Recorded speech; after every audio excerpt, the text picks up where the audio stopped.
जय श्री राम आप सभी को। आप सभी का मैं अपने चैनल में बहुत बहुत स्वागत करती हूँ। जैसे कि हमने पिछली कथा में बात किया था कि प्रभु श्री रामचंद्र जी और माता सीता जी पुष्प वाटिका में प्रथम बार मिलते हैं।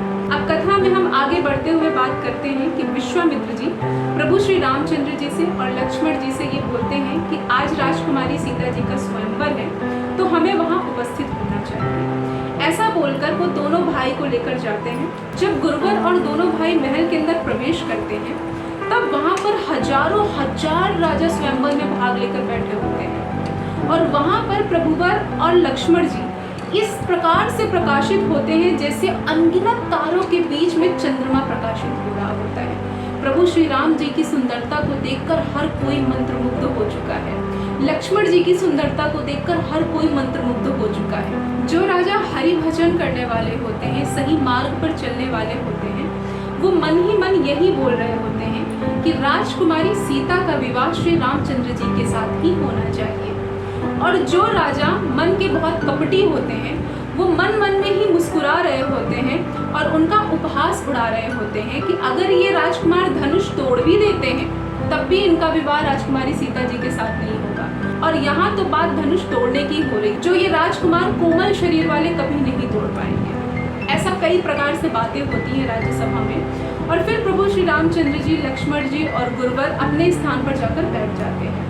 अब कुछ नेक राजा कपटी राजाओं से ये बोल रहे होते हैं कि आप माता सीता को अपने मन में जगत जननी मानकर उनकी पूजा करो और जगत पिता रघुपति ही विसारी रघुकुल शिरोमणि प्रभु श्री रामचंद्र जी को अपने हृदय में बसा लो। ये दोनों भाई वही हैं जिनका नाम स्वयं शिव जी भी जपते हैं।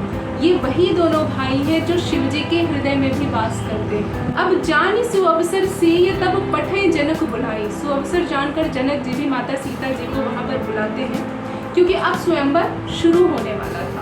अब जब माता सीता सखियों के साथ आती हैं, तब सिय शोभा नहीं जाए बखानी, जगदम्बिका रूप गुण खानी। सीता जी का रूप देखकर हर कोई मनमोहित हो जा रहा है और यहाँ पर रूप और गुणों की खान जगत जननी माँ जानकी की शोभा का वर्णन ही नहीं किया जा सकता है।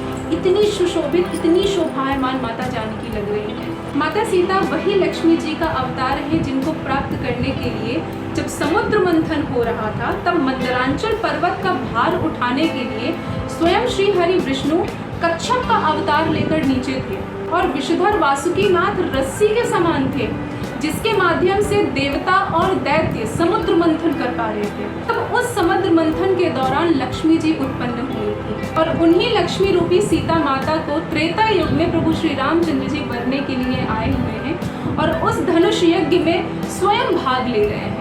चली संगले सखी सयानी गावत गीत मनोहर बानी। सारी सखियां सीता माता को लेकर चलती हैं, गीत गाते हुए, मंगल गीत गाते हुए चलती हैं। सिय चकित चित राम ही चाहा। प्रभु श्री रामचंद्र जी की छवि को अपने हृदय में बसाकर सीता माता आगे बढ़ती हैं और अपने स्थान पर जाकर बैठ जाती हैं। कई धर्म रक्षक राजा प्रभु श्री रामचंद्र जी और माता सीता जी को देखकर ये सोचते हैं कि हर विध बेग जनक जड़ताई, मति हमारे अस देहि सुहाई। कि हे विधाता, जनक जी की मूर्ता को शीघ्र हर लीजिए, उनके अंदर हमारी मति को डाल दीजिए कि इतना बड़ा प्रण वो त्याग दें और माता सीता जी का विवाह श्री रामचंद्र जी के साथ करा दें। जब सभी राजा अपनी अपनी जगह अच्छे तरीके से बैठ जाते हैं, तब जनक जी अपने एक सेवक को बुलाते हैं और उनको बोलते हैं कि जाकर सबसे ये बात कहो कि मैंने क्या प्रण लिया है, मेरी क्या प्रतिज्ञा रही है।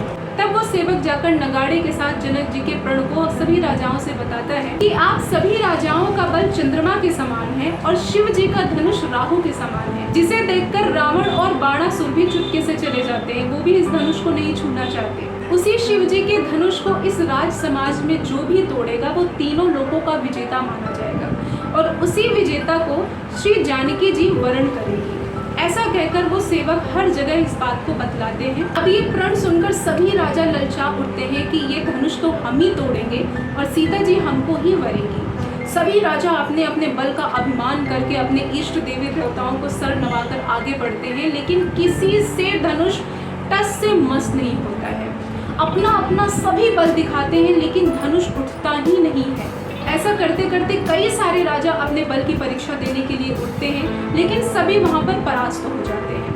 राजा जनक जी अंदर ही अंदर घबराने लगते हैं कि ये मैंने कैसा प्रण ले लिया है जो पूरा नहीं होगा। अब भूप सहस 10 एक ही 12, लगे उठावन टरई न टारा। अब 10,000 राजा एक साथ उठकर धनुष को उठाने की कोशिश करते हैं, लेकिन उन 10,000 राजाओं से धनुष टस्त से मस्त नहीं होता है।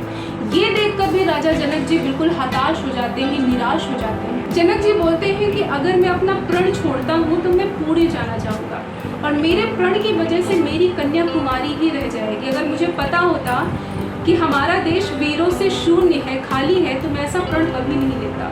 जनक जी के ये वचन सुनकर सभी स्त्री पुरुष जानकी जी की सखियां जानकी जी को देखकर बड़ी उदास हो जाती हैं, लेकिन लक्ष्मण जी बिल्कुल क्रोध से तमतमा उठते हैं, उनकी भ्रुकुटी तन जाती है, क्रोध से उनकी आंखें लाल हो जाती हैं और वो बोलते हैं कि जहाँ भी रघुवंशी होते हैं उस समाज में कोई भी इस तरीके से वचन नहीं बोलता है। यहाँ पर तो स्वयं रघुकुल शिरोमणि श्री रामचंद्र जी उपस्थित हैं, तो ये वचन आपके मुख से निकले कैसे? सुनऊ भानुकुल कंपज भानु, कहूँ सुभाव न कछु अभिमानु, जो तुम्हारी अनुशासन पावो, कुंदक इव ब्रह्मांड उठावो। लक्ष्मण जी बोलते हैं कि मैं अपने स्वभाव से ये बात कह रहा हूँ, इसको मेरा अभिमान मत समझिएगा।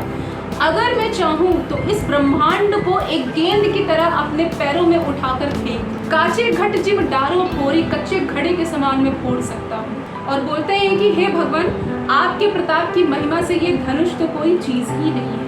लखन सकोप बचन जो बोले, डगमगान मही दिग्गज डोले। इस क्रोध से जब लक्ष्मण जी बोलते हैं तो सारी पृथ्वी डगमगाने लगती है, चारों दिशाएं कांपने लगते हैं। और इस वचन को सुनकर सभी राजा बिल्कुल डर जाते हैं, लेकिन माता सीता मन में हर्षित होती हैं और जनक जी सकुचा से जाते हैं इस वचनों को सुनकर। फिर विश्वामित्र जी बड़े ही कोमल वाणी से बोलते हैं कि हे राम, अब उठो और इस शिव जी के धनुष को तोड़ो और जनक जी का संताप मिटाओ। गुरु जी के इस वचन को सुनकर श्री रामचंद्र जी गुरु जी के चरणों में अपना सर नवाते हैं और वहां से वो उठते हैं। जब प्रभु श्री रामचंद्र जी उठते हैं तो उनका रूप बिल्कुल सूर्य के तेज के समान चमक रहा होता है। तो प्रभुवर के सिर्फ खड़े होने से आकाश से फूलों की वर्षा होने लगती है। लेकिन जब श्री रामचंद्र जी आगे बढ़ते हैं तो उनके कोमल शरीर को देखकर सुनैना जी ये बात बोलती हैं कि स्वामी विश्वामित्र जी को कोई समझा क्यों नहीं रहा है कि इतना कोमल बालक कैसे इस धनुष को उठा पाएगा,